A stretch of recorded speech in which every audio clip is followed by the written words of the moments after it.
agora vamos para o segundo exercício de aprofundamento de composição de movimento. Tá? A gente tem um passageiro de um trem que se move para a sua direita em um movimento retilíneo uniforme. Observe que a chuva através da o passageiro observa a chuva através da janela. Não há ventos e a gota de chuva já atingiu a velocidade limite. Ele quer dizer que a chuva, quando ela atinge a velocidade limite, ela não muda mais a velocidade fica constante, né? A chuva começa a cair com a velocidade cada vez maior, aumentando de velocidade até chegar no momento em que a força de resistência do ar se iguala com a força peso. Aí quando as duas forças se igualam, não tem mais aceleração, então ele cai com velocidade constante, né? Que é o que ele chama de velocidade, que a gente chama de velocidade limite. Alcançou a velocidade limite. O aspecto da chuva observado pelo passageiro é qual? Tá. Aí a gente tem que pensar assim. A gente vai ter que pensar fora do referencial que a gente é acostumado. A gente sempre pensa no referencial como se fosse a gente o referencial, a Terra sendo o referencial, certo? A gente vai agora pensar no referencial do trem. O trem é como se fosse o referencial preferencial, é aquele referencial principal, tá? Então vamos pensar aqui na gotinha de chuva, uma gotinha de chuva. Em relação à Terra, ela tem uma velocidade nessa direção, para baixo. Ela vai cair exatamente para baixo.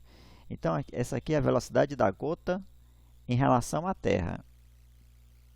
Tá? Em relação à Terra. Velocidade da gota em relação à Terra. Sendo que a Terra é um referencial. Tá? Então, eu vou colocar aqui uma estacazinha na Terra. A Terra é um referencial. O vagão, lá o trem, também é um referencial. Tá? Só que eu vou considerar o vagão referencial como se fosse o que eu sou acostumado, a nossa mente é treinada muito, de tanta gente ver que é o referencial que a gente tem que comparar para ver se as coisas estão em movimento. Eu vou considerar o referencial agora diferente, o do trem. Tá? Então, como é que a pessoa no trem vai ver esse referencial aqui da Terra, que é a Terra? Como é que ele vai ver? Bom, ele vai ver de uma maneira que seria, claro, se a gente primeiro pensar assim, como é que a Terra vê esse trem? Com a velocidade do trem, ora, para cá. Né? Essa aqui é a velocidade do trem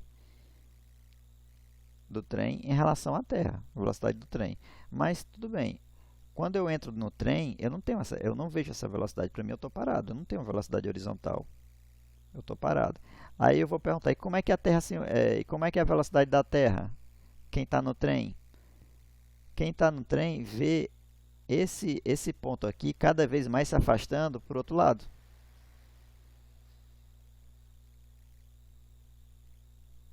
Certo? Essa aqui seria a velocidade da Terra, certo? Em relação ao trem. Porque cada vez mais essa velocidade é igual a essa aqui, só que em sentido contrários. Né? Imagina, eu vou fazer aqui um exercício para me sacar, que é o seguinte: eu estou no trem, esse trem está parado. Eu estou parado, o trem está parado.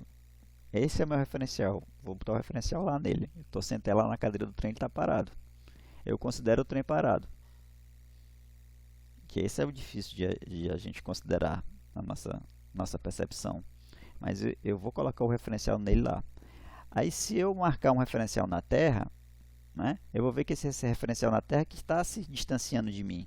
Então, eu vou dizer: ixi, aquela é a Terra que está se movendo. Eu estou parado. Tá?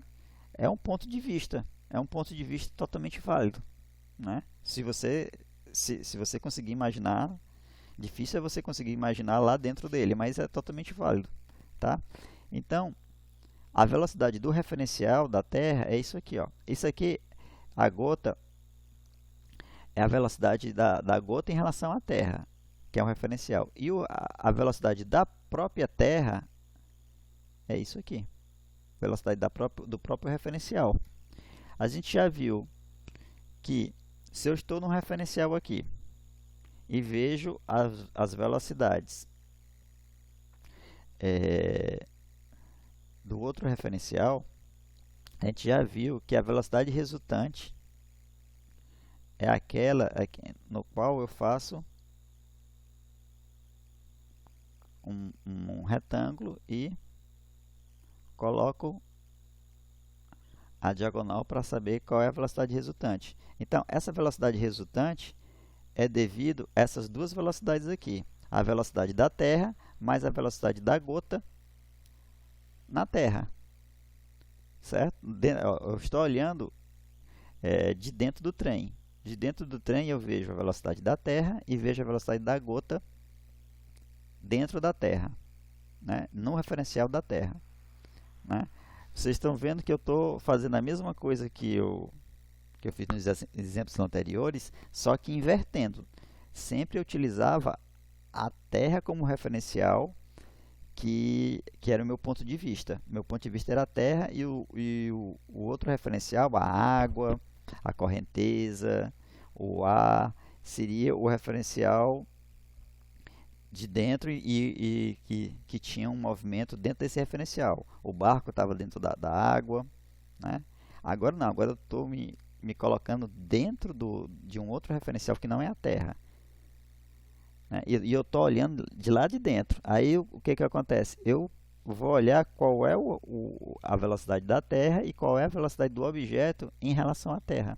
É o contrário de todos os exercícios que a gente fez agora, né?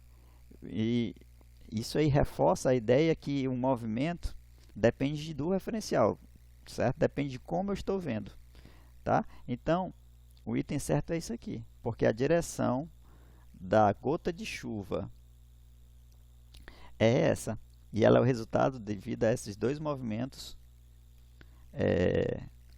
da Terra e da gota na Terra, tá? Então, essa aqui é a minha velocidade,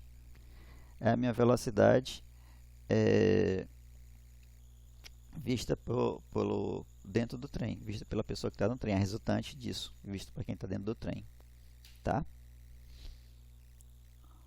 Então, o segundo exercício aqui está concluído de aprofundamento. Até mais, pessoal. Tchau, tchau.